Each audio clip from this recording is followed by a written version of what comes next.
Hello students, welcome to my channel Excel Express, a brand new topic and a brand new video. So without any further ado, let's start. तो आज का हमारा topic है globalisation and Indian economy, economics का chapter. और इस chapter को आगे पढ़ने के पहले हम देख लेते हैं CBSE के सर्कुलर की तरफ कि क्या क्या चेंजेस हुए हैं, इसमें क्या एड ऑन्स हुए हैं और क्या हमें पढ़ना है इस चैप्टर में। बेसिकली इस चैप्टर में हम पढ़ेंगे मीनिंग, व्हाट इज़ ग्लोबलाइजेशन और factors that have enabled globalisation. ये दो चीज़ें हमें पढ़नी है जो कि पहले भी था, और एक नया एड ऑन हुआ है G20 के बारे में, वो हम पढ़ेंगे इस चैप्टर में बेसिकली। ठीक है, तो आज हम पढ़ेंगे सिर्फ ग्लोबलाइजेशन का मीनिंग। ओके, तो शुरू करते हैं आज का हमारा topic, globalisation and the Indian economy में मीनिंग ऑफ ग्लोबलाइजेशन। तो बच्चों, आज से अगर हम 20 साल पीछे जाएंगे तो हम बहुत सारे चेंजेस हमें देखने को मिलेंगे तब में और आज में। हमारा देश सिर्फ with in the geographical boundaries तरक्की नहीं किया है, बल्कि ये आउटसाइड द कंट्री या इंटरनेशनली भी इसने अपना एक मुकाम हासिल कर लिया है। ठीक है, और आज हम आगे निकल चुके हैं, बहुत आगे निकल चुके हैं जोग्राफिकली, पॉलिटिकली, कल्चरली, इकोनॉमिकली। आज हम न सिर्फ देश में तरक्की कर रहे हैं बल्कि हम इंटरनेशनली अपने आप में एक स्टैंड बना चुके हैं। हम एक दूसरे से कनेक्टेड हैं 24/7/365, चाहे अपने देश में हो या किसी अन्य देश में। और ये सब पॉसिबल हुआ है ग्लोबलाइजेशन की वजह से। आज मार्केट में तरह तरह की चीज़ें बिक रही हैं, बल्कि एक ही प्रोडक्ट के कई ब्रांड्स हैं। जब आप मार्केट में जाते हो या ऑनलाइन परचेज़ करते हो तभी आप देखते हो कि कितने सारी चीज़ें हैं उसके, एक ही प्रोडक्ट के। मतलब हमारे सामने आज कई ऑप्शंस खुले हुए हैं एक ही प्रोडक्ट्स के लिए। लोगों के पास चॉइसेस हैं उनके पॉकेट्स के हिसाब से या बजट के हिसाब से।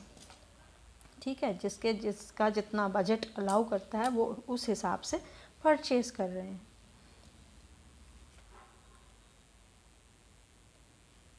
एग्जाम्पल, एक लेटेस्ट आईफोन अवेलेबल है जो कि लीडिंग मैन्युफैक्चरर्स के द्वारा बनाया गया है। अब तो वो दिन है नहीं कि सिर्फ एक ही प्रोडक्ट अवेलेबल है मार्केट में, बहुत सारे चीज़ें जो हैं वो अवेलेबल होता है। और ये ट्रांसफॉर्मेशन या ये चेंज जो मार्केट में है कुछ वर्षों पहले देखने को मिला है। 20 साल पहले भी इतना चेंज नहीं था मार्केट में। और तो ये ट्रांसफॉर्मेशन या चेंज कैसे हुआ, क्या फैक्टर्स हैं जिनकी वजह से ये चेंज पॉसिबल हुआ है, और लोगों के लाइफ्स को कैसे अफेक्ट करती है या ये लोगों के लाइफ्स को किस तरह से अफेक्ट कर रही है ना। तो इसको यूँ समझते हैं कि 20th सेंचुरी में के मिड में प्रोडक्शन जो था वो विद इन द कंट्री हुआ करता था। सिर्फ कंट्री के अंदर ही प्रोडक्शन चलता था और लोगों के नीड्स को वहीं पर ही फुलफ़िल किया जाता था। बाहर दूसरे देशों में से रॉ मटेरियल्स, फूड स्टफ्स भेजा जाता था और फिनिश प्रोडक्ट्स जो था वो इंपोर्ट किया जाता था। छोटे देश जैसे इंडिया उस वक्त raw materials and food stuffs export करती थी और फिनिश गुड्स जो है वो इंपोर्ट किया जाता था। ट्रेडिंग ही एक ऐसा सोर्स था जिससे हम एक देश से दूसरे देश से जुड़े रहते थे। और उस वक्त से पहले हुआ जब ये कंपनीज़ जो हैं, ये MNCs जो हैं, ये पिक्चर में नहीं आई थी उस वक्त। और फिर बाद में धीरे धीरे ये MNCs जो हैं वो आने लगी और मार्केट जो है वो वाइडर रूप में हमको इमर्ज होने लगा। अब ये MNCs होता क्या है बच्चों? ऐसे कंपनीज़ जो प्रोडक्शन वन और मोर कंट्रीज़ में करती है। इनके ऑफिसेस या फैक्ट्रीज़ वहीं पर सेटअप करते हैं जहाँ पर इनको सारी चीज़ें अवेलेबल हो, ईज़िली अवेलेबल हो, जैसे चीप लेबर हो या पानी हो या कुछ और रिसोर्सेस इनको प्रोक्योर करने हो, और वो वहीं पर उनको ईज़िली मिल जाए। ये बेसिकली इसलिए ताकि कोई भी प्रोडक्ट को बनाने में जो कॉस्ट लगता है ना बच्चों, उसको कम से कम रखना चाहते हैं। अगर कॉस्ट ऑफ प्रोडक्शन कम होगा तो प्रॉफिट का अमाउंट जो है वो ज़्यादा अर्न कर पाएगी MNCs। ठीक है, अब इसको ऐसे समझते हैं कि एक बड़ी मल्टीनेशनल कंपनी है जो कि इंडस्ट्रियल इक्विपमेंट बनाती है। इसने अपना रिसर्च सेंटर जो है US में सेटअप करके रखा और इनके मैन्युफैक्चरिंग पार्ट्स जो हैं किसी और देश से मंगवाए गए, जैसे ताइवान। फिर बाद में इसे यूरोप में भेजा गया जहां असेंबलिंग हुई और फिर फिनिश प्रोडक्ट्स को पूरे वर्ल्ड में भेजा गया और उसके कस्टमर केयर सेल या कॉल सेंटर्स दूसरे देश में जैसे इंडिया में हुए। अब होता ऐसा है कि MNCs ना सिर्फ प्रोडक्ट सेल करती है ग्लोबली, बस इसके साथ सर्विसेज भी प्रोवाइड करती है। तो एक जगह कुछ चीज़ हुआ, दूसरी जगह कुछ चीज़ और बनी, तीसरी जगह और कुछ, चौथी जगह कुछ और काम हो रहा है कंपनी का एक प्रोडक्ट से रिलेटेड। ठीक है, जहाँ पर जैसे उसको ईज़िली चीज़ें मिल रही हैं वहाँ पर वो सारी चीज़ें वो पैसा लगा रहा है। और ये सिर्फ बेसिकली इसीलिए ताकि वो प्रॉफिट अर्न कर सके। अब प्रॉफिट कैसे अर्न होगा? गुड्स दे रही है वो, तो उसके बदले में हम सर्विसेज अवेल कर रहे हैं। ठीक है, और जब सर्विसेज कस्टमर्स को अच्छी तरह से मिलेंगे तो ऑब्वियसली उसके कंज्यूमर्स भी ज़्यादा होंगे या कस्टमर्स ज़्यादा होंगे।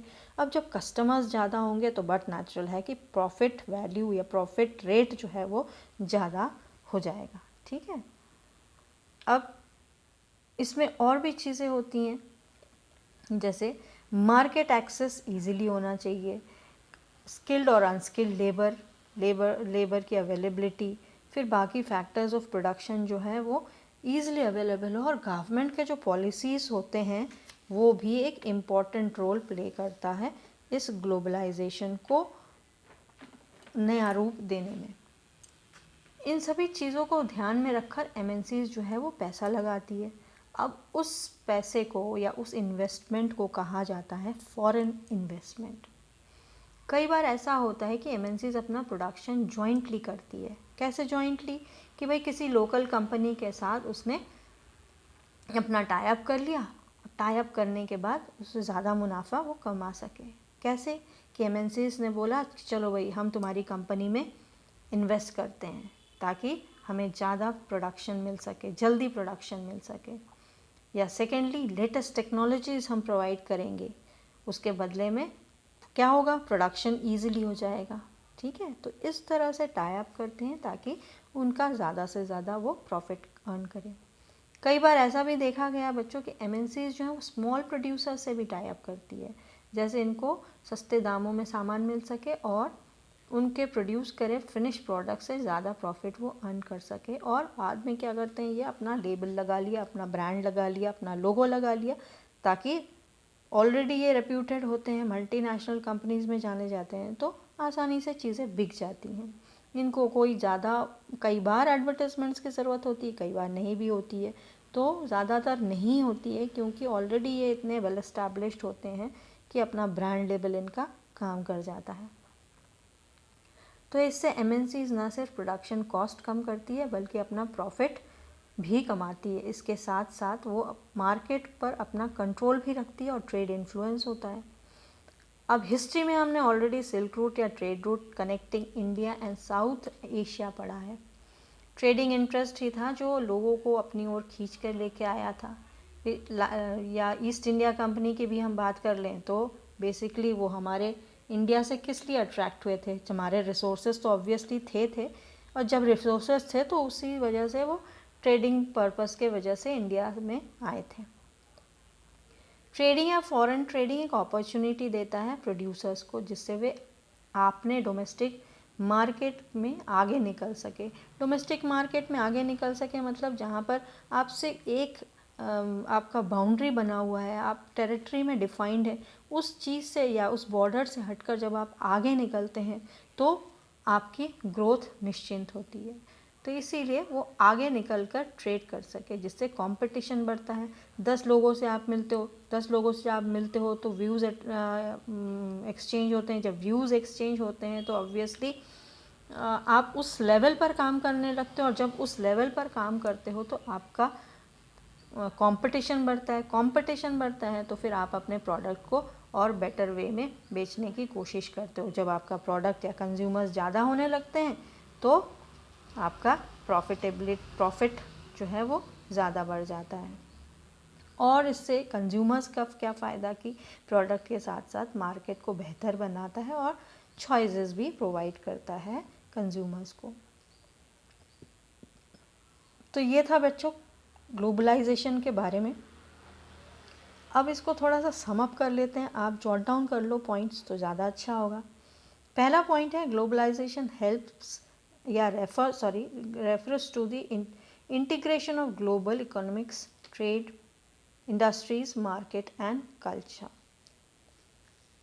ठीक है। Second point, it reduces distance between regions and countries.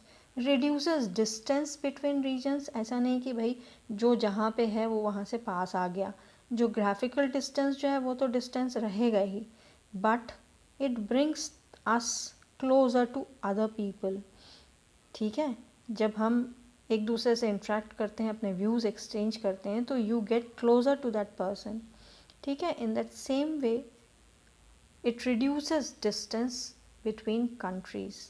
It bridges that gap, and when it bridges the gap, it provides new avenues. It is the free movement of goods, services and people across the country. Goods, services exchange किया जाना और फिर उसके बाद लोग जो हैं वो easily एक जगह से दूसरी जगह वो जा सकें ईज़िली। ठीक है। ईज़िली मतलब कुछ रेस्ट्रिक्शंस ऑब्वियसली कंट्रीज़ के होते ही हैं, रूल्स और रेगुलेशंस तो होते ही हैं, बट उतने ज़्यादा प्रॉब्लम वाले नहीं। नेक्स्ट पॉइंट जो है, it is the integration between countries through foreign trade and foreign investments by MNCs। Fifth point जो है, globalisation brings competition and provides variety and quality of goods and services. It is providing variety of goods.